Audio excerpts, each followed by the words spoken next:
We begin in West Asia. Iran has launched a missile attack on Israel just hours after Mojtaba Khamenei was named the country's new supreme leader, marking the first direct strike ordered under his leadership. Iran launched a wave of missiles towards Israel early today morning. Air raid sirens were heard across large parts of Israel, including cities like Tel Aviv and Haifa. Israeli authorities said air defense systems were activated to intercept the incoming Iranian missiles, and at least one woman was injured after being hit by falling debris caused by the attack. Iran's Revolutionary Guard Corps, or the IRGC, said it had launched a new round of missile strikes targeting Israeli cities. The IRGC also said one of their missiles was fired at the Al-Azraq airbase in Jordan. The missile attack was described as the 28th wave of Iran's military operation against Israel. Iran also fired missiles and drones towards several Gulf countries, including the UAE, Kuwait and Bahrain.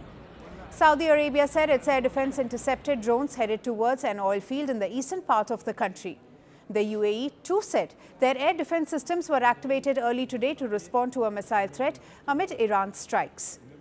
The country's National Emergency Crisis and Disaster Management Authority said air defense systems were engaged to deal with the incoming threat. Now, the regional conflict is directly hitting Gulf's energy infrastructure. Bahrain says an Iranian drone strike targeted the Al Muammar oil complex, sparking a fire and causing material damage. The King of Bahrain quickly condemned the Iranian attacks on Gulf nations.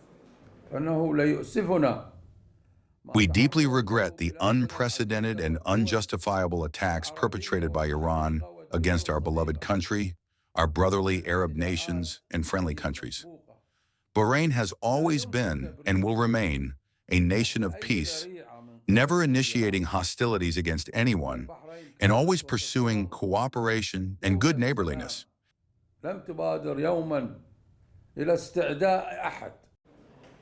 Saudi Arabia said its air defenses intercepted a wave of drones headed towards targets, including the diplomatic district in Riyadh. Kuwait too reported that an attack struck fuel storage tank at its international airport, raising further concerns about energy supplies in the region.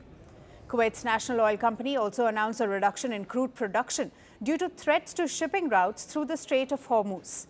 The strait is one of the world's most critical energy choke points, with about 1/5 of global oil and gas supplies passing through it.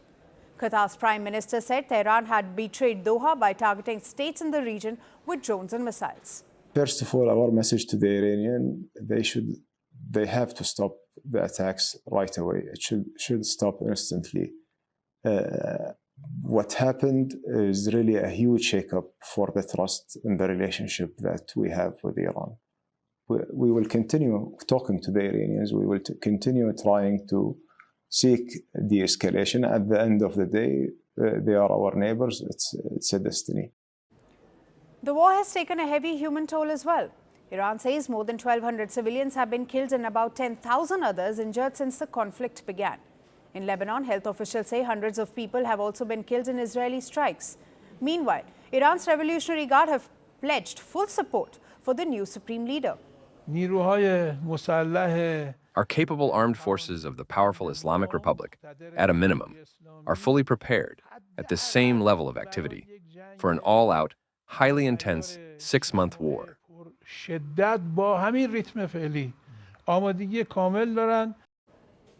Iran's top security official also accused the US and Israel of trying to destabilize the country. Their perception was that it would be like Venezuela.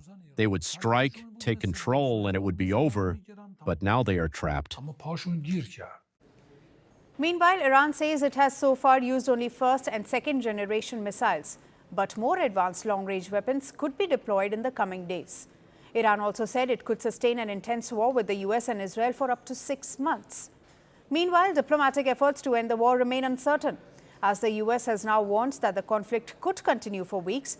In fact, when asked about the possibility of deploying ground troops, US President Donald Trump did not dismiss the option. Don't you need ground troops to secure the enriched uranium at the nuclear sites? We're going to find out about that. We haven't talked about it, but it was a total obliteration. They haven't been able to get to it. And at some point, maybe we will. You know, that would be a great thing. But right now, we're just decimating them. but we haven't gone after it. But something we could do later on. We wouldn't do it now. Maybe we'd do it later. With Iran's new supreme leader, Mojtaba Khamenei, now in power, what Iran chooses to do next could define the future of West Asia. The world doesn't fit in boxes, so why should your news? From battlefields to negotiation tables, from internet outrage to real-world injustice.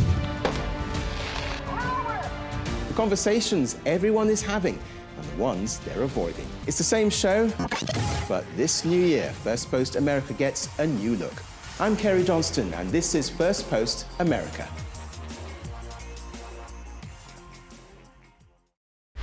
Want the facts? The latest developments? News that gets straight to the point. Well, we've got all three just for you. This is Firstpost Live, a brand new show, your window into what really matters. Don't miss it.